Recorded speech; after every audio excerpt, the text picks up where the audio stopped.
আমার কোনো ভুল ধারণা হয়নি। শুভ স্যারের আসল মতলব জানা গেল। আমি আমার ভাইকে ভীষণ ভালোবাসি, আর ওনার জেলের বাইরে থাকাটা আমার ভাইয়ের জন্য খুব বিপদের।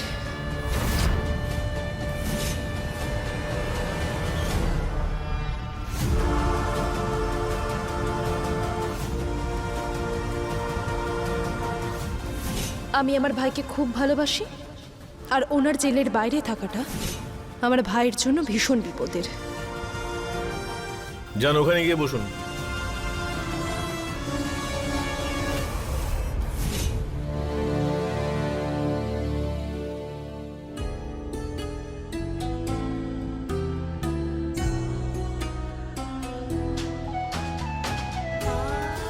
তোর ভয় পাওয়ার কোনো প্রয়োজন নেই।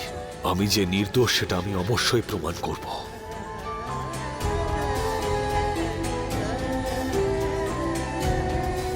অপরাধীর হাতে ফোন রয়েছে।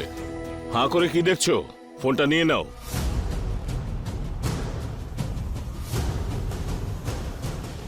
সব বাবা,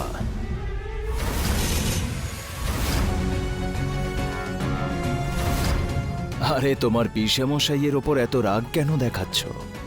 এই সময়ে নিজের লোকেরাই যে পাশে থাকে, নিজের লোক ছাড়া আর কেউই থাকে না, বুঝেছ? জানি তুমি বুঝবে না। তোমার জামিনের জন্য আমি এখানে এসেছি, কিন্তু একটা কথা আমি কিছুতেই বুঝতে পারছি না। এই মেয়েটা, এই সামান্য একটা মেয়ে এই ক্রিমিনালটাকে কিভাবে নিজের দিকে টেনে নিল? ব্যাপারটা কি? কিচ্ছু যায় আসে না। ও আমাকে আর আমার বোনকে আলাদা করে দেওয়ার চেষ্টা করেছে, আর আমি এটা ভুলে যাব না। এর প্রতিশোধ আমি অবশ্যই নেব।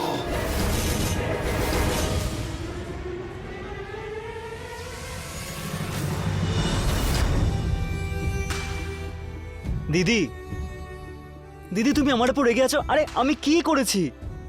দিদি, দিদি আমাদেরকে দেখো তো একবার। এবার তুমি ইগনোর করবে আমাকে? হ্যাঁ দিদি? আচ্ছা, আই এম সরি, একবার কথাটা তো শোনো আমার। দিদি, দিদি। ইউক, ইউক, বস বস এখানে। শান্তি নেই তোর জীবনে। কত করে বললাম একটু রেস্ট নে। কোথায় লেগেছে দেখা? পাগল তুই একদম। কি যে করিস না। ইউক, তুই ঠিক আছিস তো? কিছু না, শুধু